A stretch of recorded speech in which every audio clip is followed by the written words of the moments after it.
Facebook's oversight board has met and they are deciding whether to allow former President Donald Trump back on Facebook or not, and should they? Here are my thoughts.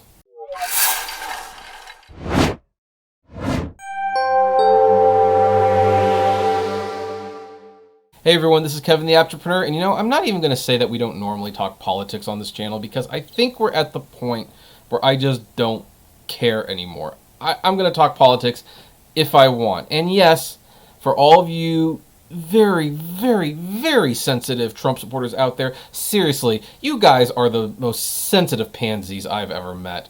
I will not be 100% on Trump's side. So if you can't handle that, you can either get over it or you can send $100 to $1,000 to my PayPal account /Patreon. And if you do, I will drink some Trump ice water and maybe I will see the light. Yeah, that's a good use of donation money, right? Sending it a lot of it my way so I can drink water that's 20 years old or something to that effect. So anyway, all joking aside, I have very mixed feelings about Trump being banned off the social media platforms the way he did. Now, it's a complicated situation. It's a nuanced situation because considering what was happening on January 6th with the Capitol Hill riots, and they were riots, they were not freedom fighters like some people claim, they were actual riots, I believe Trump did enable people.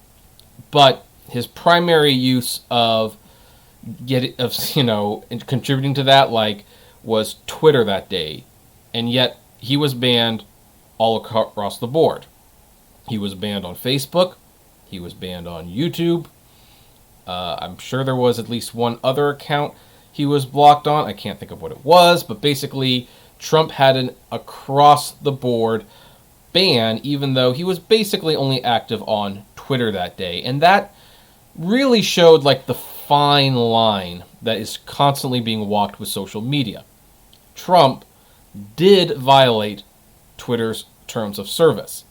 Yes, I also know that other people violated the same terms of service and did not get banned by Twitter. And yes, there's clearly a bias in that regard. But my whole thing right now is, you know what? I don't care who got away with what. We start enforcing the rules. And yeah, it's inconsistent. But just because someone else got away with speeding doesn't mean that if you were speeding, you don't deserve a speeding ticket. That's just how I feel.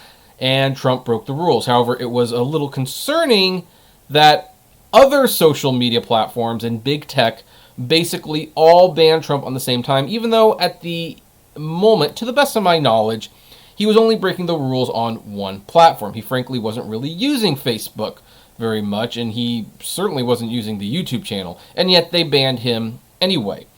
Now, most of these sites said that the ban was permanent, and I believed it was. However, Facebook is not one of the companies that did that. They said that he was indefinitely banned and that they would be looking at reinstating him later on. Well, an oversight board has debated, and apparently they have decided the fate of Trump on Facebook.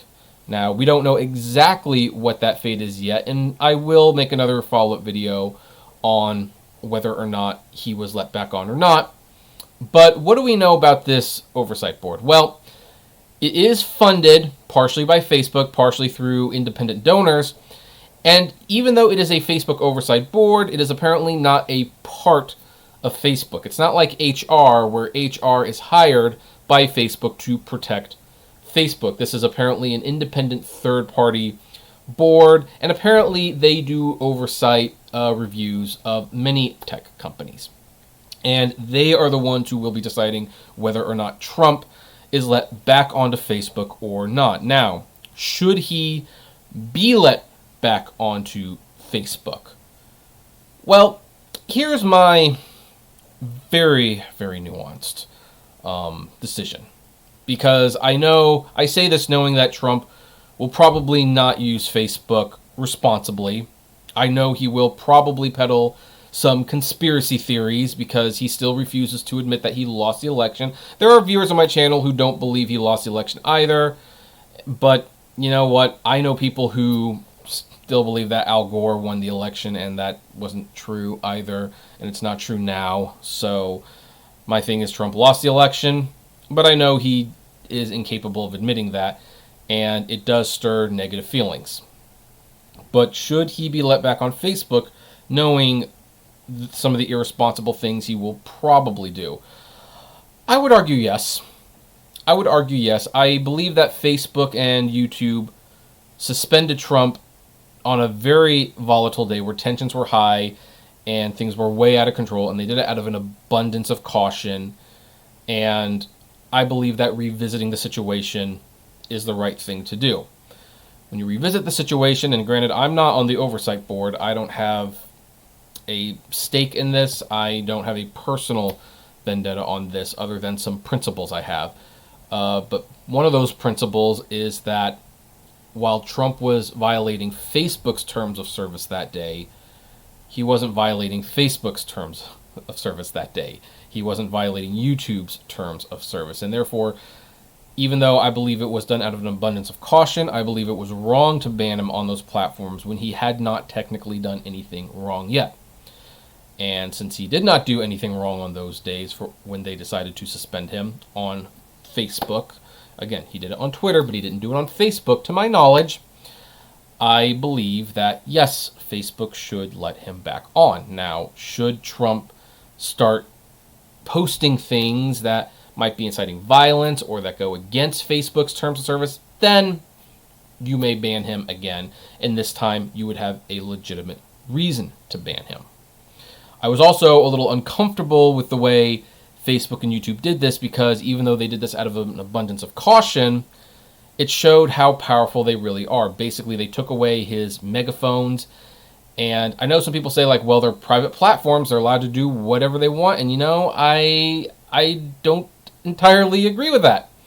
I think once a certain amount of people start using a product, it should no longer be qualified as a private company. I believe it should be a utility. Years ago, we had this issue with the phone companies. A small group of phone companies at one point controlled all the communication of phones across the United States. And the government decided that those companies needed to be broken up because that was basically a monopoly. And the phone utility line was no longer a product, it was a utility. It was something that people depended on, I should say. Yeah, depended is the right word. They depended on using their phone to live everyday life. Therefore, it was not a product at that point, it was a utility. Now, phone companies could still sell you phones, they could still sell you wires, and they could still do all that, but they felt that a few companies controlling the communication was a stretch too far. And this is where Google, Twitter, and Google and Twitter and Facebook, they find themselves in. Those three companies, and then Amazon, of course, because they host 54% of the internet now, they are now in control of server space of the two biggest communication platforms in the world. You could count YouTube as a communication if you really wanted to, although it's kind of more entertainment if you ask me. And when they decide, hey, Trump's off, like, he didn't actually violate anything, we just don't want him to potentially violate a rule, I think that's a bit of an overstretch of power.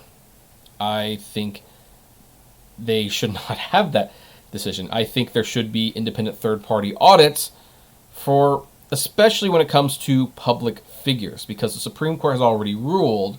Was it the Supreme Court or was it a local court? Well, one of the higher-up courts, ruled that, for example, journalists could not be blocked by Trump because it's a freedom of expression issue. This is a public political figure. People elect these political figures. They need to be able to communicate with these political figures. Therefore, you cannot deplatform them and they cannot block you in return. And yet, all these companies did that.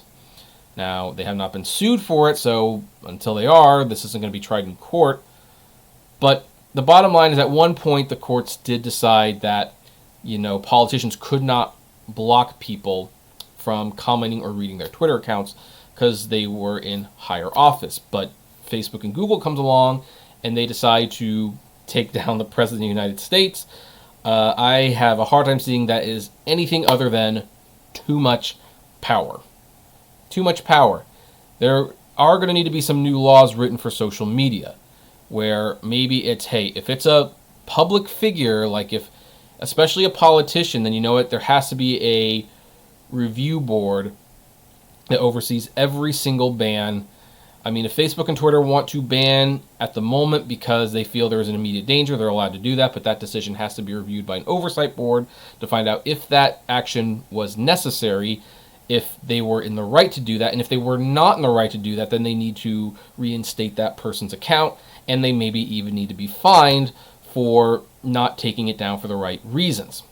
A review board can also, by the way, be involved when there are enough complaints about a certain person or account that it automatically triggers a required review from one of these oversight boards. And if they have not been banned for something that they should be banned for, then the oversight board can go to Facebook and say, this is hate speech, or this incites violence, or whatever you want to do, you want to call it, whatever the reason is, and you must do this, or this action, maybe even a combination of the few, and you must do it within this amount of time, or else you will be fined X amount of dollars. Here's the thing. I do believe that Trump was, they were right to deplatform Trump on that day. He was literally egging on his followers to storm the Capitol, and I'm sorry, but you do not reclaim democracy by getting in the way of democracy. I mean, everyone who is in Trump's corner, they say, well, all the votes need to be counted, and yet you're stopping the votes from being counted and certified. I'm sorry, I don't agree with that whatsoever. But I was very concerned when the other platforms deplatformed Trump, and he had not actually done anything wrong on those platforms yet. That's way too much power. And you know what? Here's the other thing. When people say that they're private companies, you know what? People get on Facebook and Twitter because they want to talk to other people. They want to share pics with other people. Most people still do not realize that their data is mine. Now, they probably should read the terms of service. They don't. And yeah, that's another thing that needs to be discussed. Can you legally enforce 50 pages of a legal agreement that people sign they don't actually read, and there's no way to verify that they read it? That's another thing altogether. But people did not want these companies to mine their data. They didn't give them really permission to do that. I mean, and for a long time, it wasn't even in the user agreement. Heck, Facebook creates ghost accounts. And you know what a ghost profile is? A ghost profile is for someone who doesn't have a Facebook account. You start posting pictures and descriptions and tags of someone who doesn't have a Facebook account. Well, Facebook, their algorithm starts figuring out that there is a person that is being discussed that they don't have an account to. And so they collect the name, they collect the photos, they kind of keep tabs on what you say about that person and what your friends say about that person. After a while, there's enough information that that person now has a Facebook account. They didn't ask to create that Facebook account. They didn't want Facebook to have an account on them, but Facebook has an account on them. And if that doesn't terrify you, I don't know what will. So Facebook needs to be broken up. All these big tech companies need to be broken up. I think a third-party advisory board to decide Trump's fate is wise, and you know what? They should have the power to even state whether or not Facebook overstepped their boundaries, which I think they did in this case. Now, let me clarify. If Twitter had suspended Trump first and Facebook didn't do anything, but then that very same day, or maybe even the next day, Trump got on Facebook and started stirring up a pot, writing things that could be construed as inciting violence or threatening people, then yes, Facebook would have been very much in their right to suspend him then, but they didn't actually do that. They suspended him before an offense was even committed, which I do have an issue with. So, I don't know. I think they should let Trump back on Facebook. It will not last long. If they let him back on Facebook, he will be gone in a day or two because he cannot help himself. He will say something that will get him in trouble, and then they would have a legitimate reason to remove him. And I know it's frustrating that big tech has a laser eyes focus on this man, but then you have the Sean Kings of the world who say just as equally violent and offensive things, and he is not suspended or reprimanded. I understand that. It's not fair, and it should be fair, but you know what? Life isn't fair, and I am not of the opinion that just because this person is allowed to get away with doing things that are wrong, that this person should also get away with doing things that are wrong. I don't believe that. I'm sorry. If you disagree, again, send $100 to my Patreon or PayPal account, and I will drink Trump ice water. And maybe my opinion will change at that point. Who knows? I hear money changes the minds of a lot of people. I mean, it sure changed the mind of Dylan, who, for our record, everyone who's following Finance Hub, dude's a liberal. Dude's a hardcore leftist liberal, and he just figured out how to grift Trump supporters to giving him money. He doesn't really know anything, but, you know, that's life. Be careful what you read out there. There's usually a lot of truth in the middle. But anyway, that is where I'm going to leave this one. I do want to know, what are your thoughts on this? Do you think Trump should be reinstated on Facebook? Do you think he should be reinstated on Twitter? What do you think the oversight board should do, and what do you think should happen whenever Facebook suspends a public figure and decides that they should not be there? Should there be a third party already there to be held accountable so that Facebook and Google and Twitter and Amazon don't overstep their bounds? Should they just be broken up? I would love to know what you think about all of this. Comment below, like, favorite, share, subscribe, and yes, in a few days, when the announcement is made, I will come back, I will tell you what they decided, and I will give you my thoughts on it. But flame responsibly. Have a good one.